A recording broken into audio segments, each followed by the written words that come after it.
မင်္ဂလာပါရှင်ထိုင်းအစိုးရအဖွဲ့ရဲ့စက်တင်ဘာ19ရက်နေ့2025အစည်းအဝေးဆုံးဖြတ်ချက်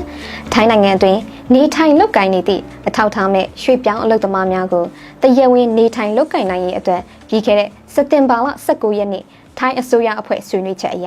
မြန်မာ၊လာအို၊ကမ္ဘောဒီးယား၊ဗီယက်နမ်နိုင်ငံမှရွှေ့ပြောင်းအလုပ်သမားများကိုဗတ်အသစ်ရိုက်ပေးရေးလုပ်ငန်းစဉ်အကောင့်ထဲပေါ်ရန်ဖြစ်သည်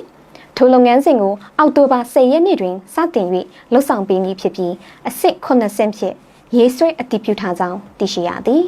အဆင့်1စည်ရင်းသွင်းခြင်း online system စနစ်မှတစ်ဆင့်ဝင်ရောက်၍မပုံတင်စည်ရင်းသွင်းရမှာဖြစ်ပါတယ်အဆင့်2အလုပ်လုပ်ခွင့်လျှောက်လွှာတင်သွင်းခြင်း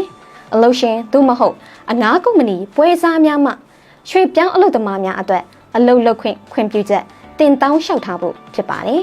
အဆင့်3ငွေပေးချေမှုလျှောက်ထားခဗတ်တရားနှင့်ဝက်ပါမစ်ဝန်ဆောင်ကဗတ်900ကိုအွန်လိုင်းကနေတဆင့်ငွေပေးချေရမှာဖြစ်ပြီးငွေပေးချေပြီးပါကလျှောက်လွှာအတွက်ငွေပေးချေပြီးကြောင်းတက်တေခံပြေစာကိုထုတ်ပေးမည်ဖြစ်သည်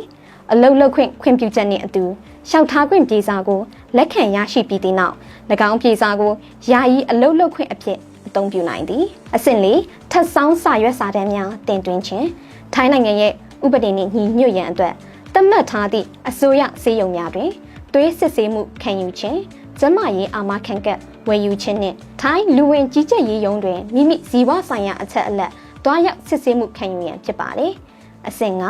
ရွှေ့ပြောင်းအလုပ်သမားများအနေဖြင့်မိမိတို့စစ်ဆေးထားသည့်ကျန်းမာရေးစစ်ဆေးချက်ကျန်းမာရေးအာမခံချက်ဆေးထောက်ခံစာစတဲ့အချက်အလက်များကိုအွန်လိုင်းစနစ်ထဲသို့ပြန်လည်တင်ပြခြင်း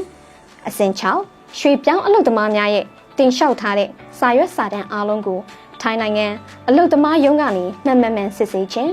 အလုပ်လုပ်ခွင့်ဝက်ပါမစ်အတည်ပြုပေးခြင်းနဲ့တစ်ချိန်တည်းမှာပဲမိမိတို့အနေဖြင့်တော်မော်ရုံးတွင်လက်ပွေနှိပ်ခြင်းနဲ့တစိမ့်သုံးထုခြင်းများကိုတွားရောက်ဆောင်ရွက်ရန်လိုအပ်မှာဖြစ်ပါတယ်အဆင့်ခွန်နောက်ဆုံးအဆင့်အနေနဲ့ကတော့ထိုင်းနိုင်ငံရဲ့နယ်မြေဒေသအလိုက်မှာရှိတဲ့ခရိုင်အုပ်ချုပ်ရေးရုံးတွေမှာပန်းရောင်ကတ်တွားရောက်ရန်လိုအပ်မှာဖြစ်ပါတယ်အခုတင်ပြသွားတဲ့အချက်တွေဟာထိုင်းကပီနဲ့ထိုင်းအစိုးရအဖွဲ့ရဲ့တရားဝင်ဆွေးနွေးမှုပုံစံသာဖြစ်ပြီးကျမတို့ရဲ့ရွှေ့ပြောင်းအလုပ်သမားညီကိုမောင်နှမများသိရှိရန်နဲ့ပြင်ဆင်မှုများပြုလုပ်ထားရန်အတည်ပြုလိုက်ပါတယ်ရှင်အားလုံးပဲဘေးဥပတ်အန်ဒီရဲ့အတွက်တွေမှာကင်ဝေးပြီးကျမရှင်လန်းကြပါစေလို့ဆုမွန်ကောင်းတောင်းပေးလိုက်ပါတယ်ကျမကတော့စုကြည်သက်ပါ